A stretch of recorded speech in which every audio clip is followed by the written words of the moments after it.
Muzaffarabad deputy bureau chief Syed Ziauddin Gilani, Muzaffarabad city development foundation Muzaffarabad Azad Kashmir के chairman Zahid Amin Kashif advocate ने deputy bureau chief को ख़ुसूसी इंटरव्यू देते हुए कहा है कि मुजफ्फराबाद के हकूक़ पे आवाज़ बुलंद करने पे ओछे हथकंडे इस्तेमाल किए जा रहे हैं, जिसमें कभी भी हरासा नहीं होगा और ना ही अपने मौक़िफ़ में तब्दीली लाऊंगा। मुजफ्फराबाद के हकूक़ के लिए कबल अज़ी भी हुकूमत ने नुकसान देने की कोशिश की, आइंदा भी कोशिश करें, मगर इससे मेरी ज़ुबानबंदी नहीं की जा सकती और मैं बेबुनियाद बनगढ़ंत मेरे खिलाफ रेफरेंस भेजे जा रहे हैं। 19 साल कबल एक बर्थ सर्टिफिकेट के केस बना के नुकसान देने की कोशिश की जा रही है।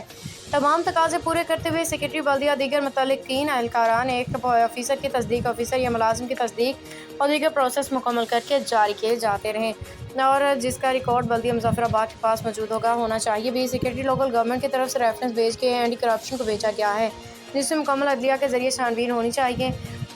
आज मैंने हाजिरी दी थी एंटी करप्शन एस्टेब्लिशमेंट के मरकज़ी दफ्तर में, ई ब्लॉक डिस्ट्रिक्ट कॉम्प्लेक्स में। चूँकि मुझे वहाँ से नोटिस था, 1 जुलाई 2006 में बैसीत एडमिनिस्ट्रेटर म्यूनसिपल कॉरपोरेशन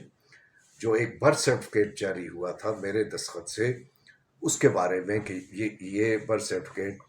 फेक था, जेली था, बेबुनियाद था और ये आपने जारी किया। तो चनाचे मैं उस पर आज हाज़िर हुआ इस्टेब्लिशमेंट ब्यूरो के ऑफिस में। एसपी साहब के पास मैं गया और मैंने अपना बयान तहत ज़ाब्ता जो उन्होंने सवालात किए उसका जवाब दिया। मेरा जवाब ये था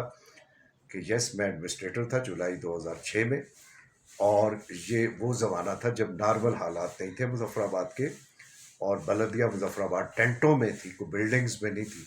और उनमें हमा वक्ती 200-300 लोग वहाँ होते थे, रात गए तक वहाँ पर रश होता था। और चूँकि नॉर्मल सिचुएशन नहीं थी, अर्जेंट रिहेबिलिटेशन का काम हो रहा था और लोगों के साथ तवज्जो दी जा रही थी, शहरी परेशान थे, तो म्यूनसिपल कॉरपोरेशन इंपॉर्टेंट किरदार अदा कर रही थी। तो उस वक्त ये प्रोसेस नहीं था जो आज की नॉर्मल म्यूनसिपल कॉरपोरेशन में इजरायगी बर्थ सर्टिफिकेट का है। उस ज़माने में एक दरख्वास्त आती थी, एक क्लर्क उसका रिकॉर्ड देखता था, हेड क्लर्क उसको देखता था, सेक्रेटरी जो बल्दिया का होता है उसको देख के वो भेजते थे एडमिनिस्ट्रेटर के पास। मेरे पास जब आया, मैंने अपना इत्मीनान किया, क्लर्क साहब का साइन, हेड क्लर्क साहब का साइन, सेक्रेटरी साहब का साइन, चूँकि ये काम उनका होता है देखने का। मैंने देखा एक प्राइवेट सेक्रेटरी औकाफ हुकूमत का डिपार्टमेंट है, उसकी साथ तस्दीक लगी हुई है। मैंने देखा एक बयान अल्फी है जो अदालत से लिया जाता है और फिर देखा कि उन्होंने कोई 150 रुपये उस ज़माने में जमा कराने, उस रसीद का हवाला था, उसकी बुनियाद पर मैंने वो सर्टिफिकेट जारी कर दिया और अब इससे ज़्यादा वहाँ पर मेरा कोई रोल नहीं। आज ये तरीकाकार तब्दील हो चुका है इजरायगी बर्थ सर्टिफिकेट का,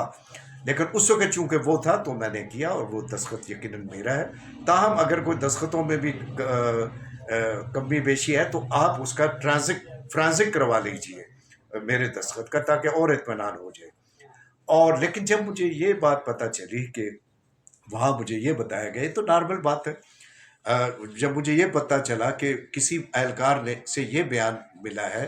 कि ये एडमिनिस्ट्रेटर वक्त जो है ज़ाहिद अमीन के हुक्म और दबाव पर हमने एक ही दिन में जारी किया, तो मेरे कान खटके मैं समझ गया कि ये मामला क्या हो सकता है कि किसी एक से बयान लेके कि उनका ऑर्डर था, हमने कर दिया और लिहाजा फिर वो सारा है कि उस वक्त के एडमिनिस्ट्रेटर को पकड़ा जाए, उसको पसे दीवार ज़िंदा रखा जाए, जैसे पहले भी मुझे इन्होंने एहतसाब ब्यूरो के ज़रिए डराने की कोशिश की। तो मैंने आज अपने बयान में अपने उन भाइयों अजीज़ों को भी ये कहा, मैं इस हुकूमत का सबसे बड़ा 4 साल में मुखालिफ रहा हूँ, तनकीद करता रहा हूँ, जायज़ तनकीद करता रहा, टू द पॉइंट, मबनी बर हक़ाइक़। 2 बड़े इस हुकूमत के हैं, वो मेरे ख़िलाफ़ हैं, उन्होंने मुझे हमेशा उलझाने की, लटकाने की, फंसाने की कोशिश की है। अदालत में मैं वो साबित भी कर सकता हूँ दोनों बड़ों का। दोनों बड़े कौन है आप जानते हैं, एक सीनियर वज़ीर है जो PMLN का रहनुमा है, इसीलिए मुझे PMLN की क़यादत से बहुत बड़ा शिकवा है कि ये हो नहीं सकता क़यादत उसको रोके और वो रुके ना, लेकिन वो चूँकि इसमें शरीक है, कर्नल वक़ार सीनियर वज़ीर दाखिला है, इस एंटी करप्शन एस्टेब्लिशमेंट का वज़ीर है और प्राइम मिनिस्टर है, तो मैंने कहा कि ये दोनों मेरे ख़िलाफ़ हैं, लिहाजा मैं अदालत में तो ये बता सकता हूँ। अलबत्ता जो मैंने बर्थ सर्टिफिकेट पे साइन किए हैं उसका ये तरीक़ाकार उस वक़्त था जुलाई 2006 में, मैंने मुताबिकन उसके काम किया, मेरा उसके अलावा इसमें और कोई रोल नहीं था। आज की बल्दिया मुजफ्फराबाद अगर ये बात कहती है कि हमारे पास बाकी तमाम चीज़ें हैं, ये नहीं है, تو یہ میرا خیال ہے بدنیتی کی بات ہے، بددیانتی کی بات ہے. بلدیہ مظفر آباد پابند ہے اس جملہ ریکارڈ کو پیش کرنے کی، اس کی حفاظت کرنے کی اور اس کو ریکارڈ کو پیش کرنے کی. اب یہ میں تو سمجھ رہا ہوں یہ 2 4 6 ماہ سے نہ صرف یہ ہے، 1 2 کیس اور ہیں جس پہ کرنل وقار میرے خلاف کام کروا رہا ہے. لیکن میرا خیال ہے کہ اب اس کے پاس ٹائم نہیں رہا ہے، اب وہ جانے والے ہیں. پھر بھی جاتے ہوئے بھی اگر وہ ناانصافی کا کھیل کھیلیں گے تو ایک نہ ایک دن تو اس کا چودھری انوار کرنل وقار تو میں حساب دینا پڑے گا.